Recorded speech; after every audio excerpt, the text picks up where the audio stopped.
like me. You really like me. Thanks. First of all, I'd like to thank... Oh, hi. Hi.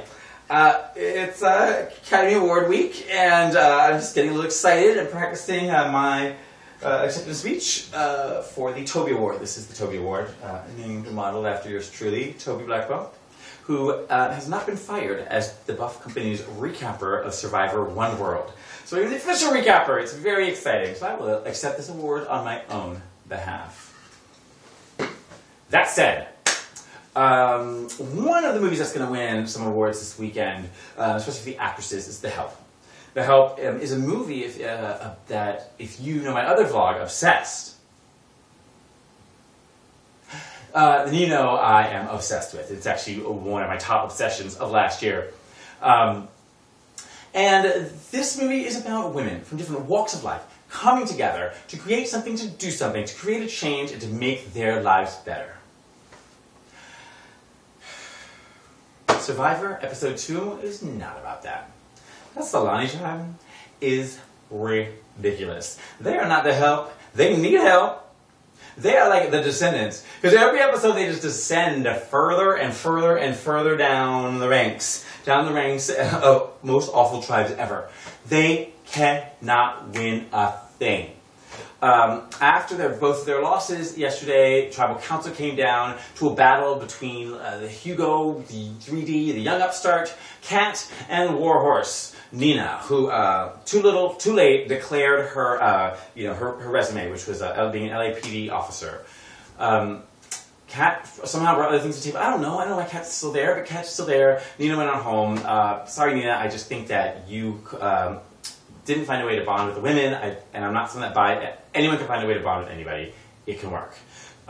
So I think it was just too little, too late. I thought that she had a great tribal council, but their minds were made up. And not for nothing, all three of the women that were in the outer alliance, the non-5, voted for different people. So they weren't even in an alliance. So Nina was on her way out. Thank you, Nina, for your service to the LA Police Department, and we wish you well, and we hope your lip heals. And now the 2 injuries from the season are the first 2 out. So let's move on to the men's tribe real quick. The men, we didn't see a lot of them, but Colton, of all people, emerged as kind of a power player because of that idol. Because of the idol, and also an inability to do math, I think, on the part of some people. So Colton, after annoying the women so much that they had to stage a fake meeting to get him out of the camp, which is going to be awkward when he watches that back. I've had to do that before. You know, you had to do that where you tell everyone, oh, come on guys, the party's over, sorry, okay, yeah, I'm tired. And you tell everyone, come back, you guys come back in 5 minutes, go around the block. They did that to Colton.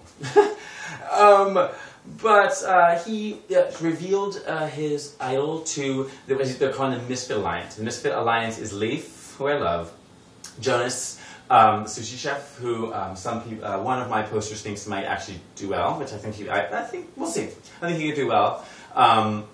And then Tarzan, who had an amazing bit of choreography that Debbie Allen would love, I'm sure, to use in the Oscars. And, of course, Troyzan, who is the most annoying of that 5 alliance, because his name is Troyzan.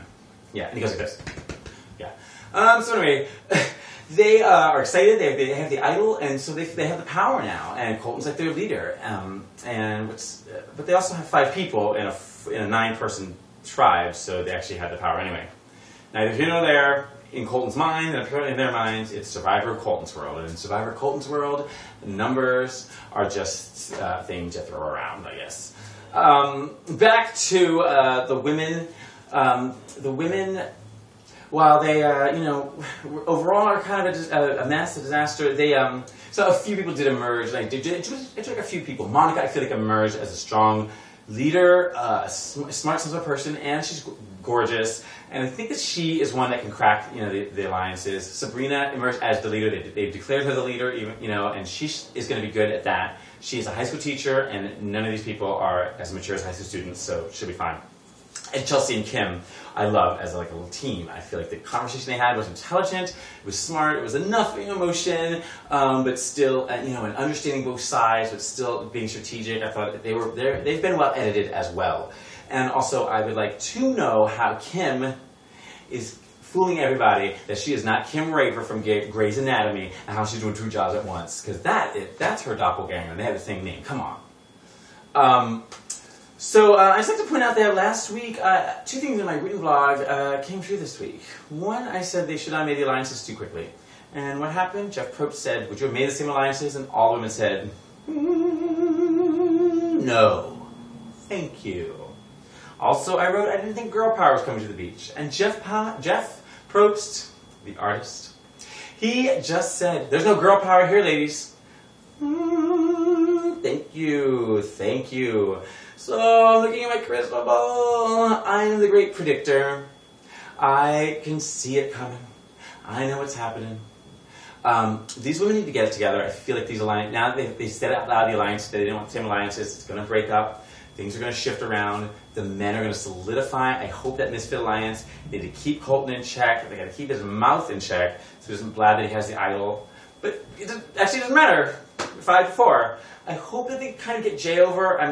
I like Jay more than the other people in the Meathead Alliance. I don't know what that alliance is called. The Shirtless Alliance, the Eye Candy Alliance. You know, I enjoy having them around for a little bit, but just I prefer they didn't talk. To be quite honest. So I will see you guys Sunday. I'll be very excitedly watching possibly a boring Oscar telecast, but of course next Wednesday at 8 o'clock I will be back watching Survivor Episode 3 to see how things change. This is kind of part of the game where you know, things really start to get rolling. I'm kind of excited, and I'm just hoping the women can like pull it up and pull it together. Otherwise, it's all just incredibly close and extremely loud, or whatever that movie is called.